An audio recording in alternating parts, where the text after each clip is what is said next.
سلام بر تک تک شما عزیزان. اطاعت از روی محبت. در این برنامه که قدم مهم دیگه‌ای در این سفر شاگردی مسیحه، خواهیم دید که اطاعت مسیحی چه کیفیتی داره و 3 دلیل از کلام خدا رو با شما در میون میذارم که چرا ما ایمانداران از روی محبت خدا را اطاعت میکنیم.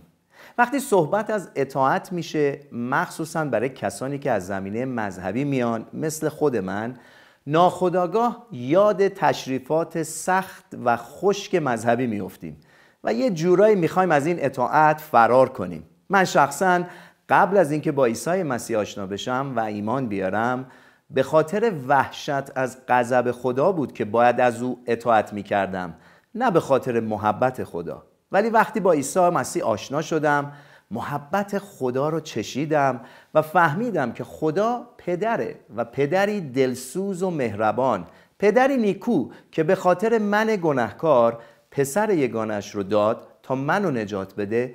اون موقع از تمام قلبم میجوشید و میجوشه که به هر بهایی اطاعتش کنم، نه اینکه از روی ترس و وحشت باشه. بله عزیزان، اطاعت از خداوند و سرسپردگی به او جزء لاینفک زندگی مسیحیه. فرقش اینه که محرک این اطاعت محبته، نه ترس و وحشت. اطاعتی که از روی ترس و وحشت با زور و اجبار به پیش میره، این اطاعت مذهبیه. اطاعتی که از روی عشق و محبته با انتخاب و الزام شخص به پیش میره، این اطاعت مسیحیه. یعنی این که شخص مسیحی میدونه باید اطاعت کنه و این اطاعت رو قلباً میخواد و ملزمه که انجام بده.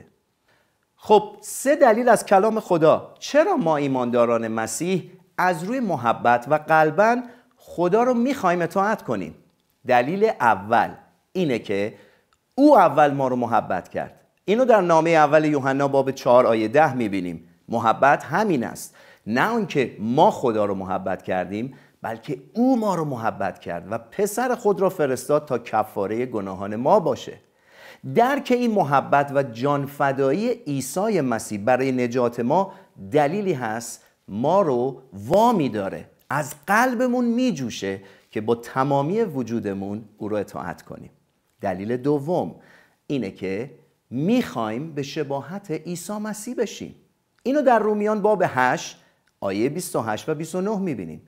دلیلی که باعث میشه تو هر شرایط، چه سخت چه راحت، خدا رو قلباً اطاعت کنیم، چون که خوانده شدیم شبیه مسیح بشیم و هر آنچه در زندگی، کار، خدمت ما پیش میاد، چه مخالفت‌ها، سختی‌ها، فشارها، بالاها و پایین‌ها، همه به خیریت ماست تا ما رو شکل بده. بنابراین چه از بیابان‌های زندگی، چه از مراتع سبز و راحت می‌گذرید و یا از هر شرایطی که دارید عبور می‌کنید، یه حقیقت مهم رو بدونیم: در تمام اینها خدا نیکوست و دوستمون داره و داره تراشمون میده تا شبیه مسیح بشیم.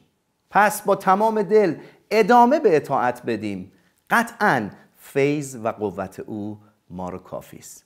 دلیل سوم اینه که خوانده شدیم میوه بسیار بیاریم. اینو در انجیل یوحنا باب 15 آیه 8 تا 10 میبینیم. بله، همونطور که تو این آیات میبینید، راز ثمرآوری بسیار در اطاعت از روی محبته.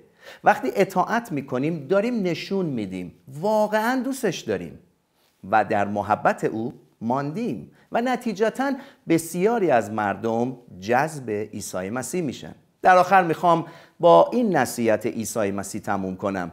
در ادامه همین آیات در انجیل یوحنا باب 15 آیه 10 و 11 میبینیم عیسی مسیح شاگردانش رو و از جمله ما رو نصیحت میکنه و میگه شما هم بیایید در این شادی و لذت من که در واقع اطاعت از پدر بود شریک بشید. ببینید اینطور میگه: این سخنان رو به شما گفتم تا شادی من در شما باشه و شادی شما کامل بشه.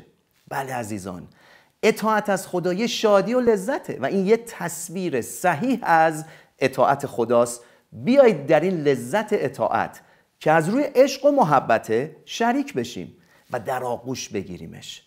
اگر در شرایط سخت و پرفشار قرار گرفتید و میبینید این اطاعت سخته، جا نزنید.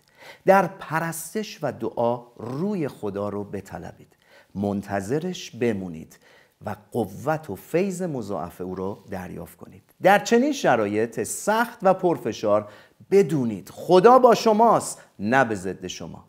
فیض خداوند در همه این شرایط با ما خواهد بود. خدا شما رو برکت بده.